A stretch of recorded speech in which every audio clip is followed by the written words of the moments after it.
leitunga e thu mi te leitung zo na I chi tu hai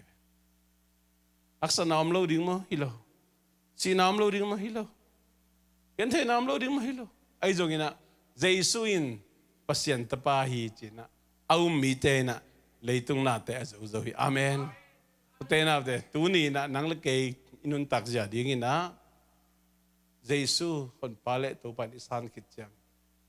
ingei na lui ingai su na lui ikampa hoi lo nan lui igam tat inun tak na lui te Jesu to si khom sakina athuk zoi na pasien to kalson din to pa mi mar khat chat ong siam he na tuni to pa kamalina mi khat chat ong long ta hen ivek pinding to ni na how great thou art the worship team te sang mo pa khum no le worship team teng ka to ki ko na utena te wang lian pasien pen lian tak pi hi lelevan apiang sak abol pa nang le ke yung bol pa hi na asungam na te khe pe au pa anei pa hi manin to ipapasian ni agel na ina atapa Jesu au mi khem pe te nun tak ton tung na nga di amen to Jesu na yan nun tak ton tung na nga khamuan na nga hitak chang ina ei pen si khamuan na chang to anung ta di nga ong de hilor bangaya Jesu to si khomin Jesu to kipum khomina oh hallelujah pasien to thuk zoi na kalsonina to banang le ke ong assistant to le hi amen to pasien to nung na za Praise the Lord, amen, amen, amen. Udam long to pa, amen. Amabeng mabiatahi, amabeng mapatahi. Hallelujah. Praise the Lord.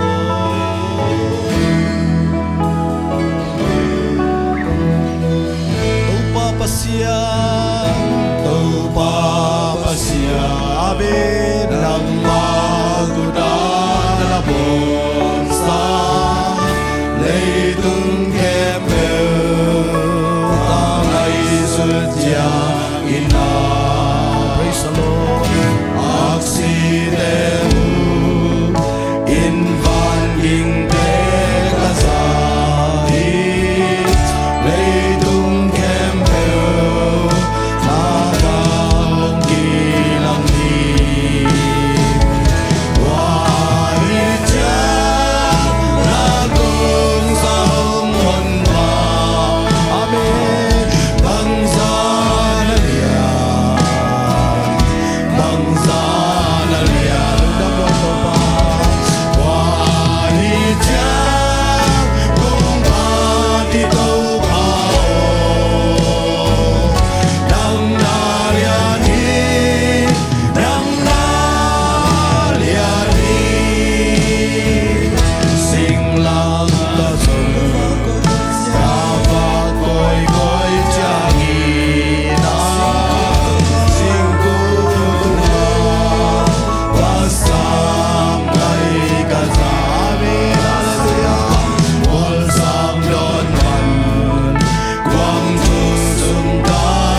tau pa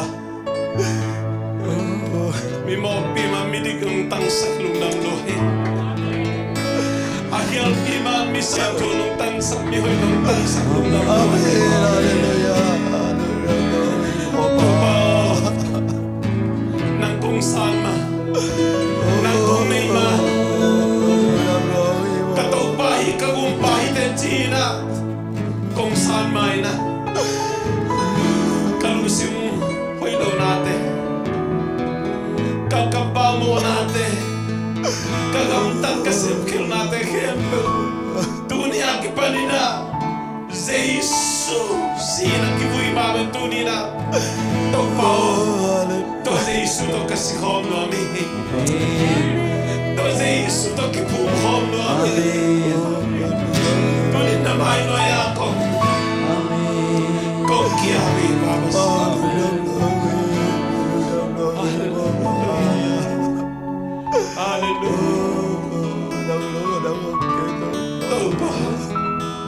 kamu kakil natin umahis sakit Tuni chang dong Zesu hon palit tau pa ni san fit chang ina ingai sut kil ipaw kil igam tat kil isep kil teke pai tak lama tuin kasi santo kalay pa kasi santo kalay nuhi china tukin manglin pipaong sep sak din at tapa Zesu kasi ang gupkiat na tupay zongina money atate inkuan khatsok kikin abor sa avantung gam nuam tontung ina man khop tontung thei na ding ina atapa na isun azahelawa ong pia ipapasian ong ina ong happy na izong papasian ong thei sak ong isak ong sakin atapa Zesu kasi kupkhiat na tupa ong sep sak te kem ong sak ong sang sakin duni chang dong gupkhiat sa tate ong nuselawin thang pedenin ong lungdam khom ong da khomin nisimin kasyang to lungsim day na bangina ngay sun na kampaw na nunta kamtaloy nga inay tay na dingina ete lam ong lakden kasyang to makainain duni ito pa may paso nga abiyag buksiyang to azuan ite ke puto nga tulet tonto ngom den tahe amen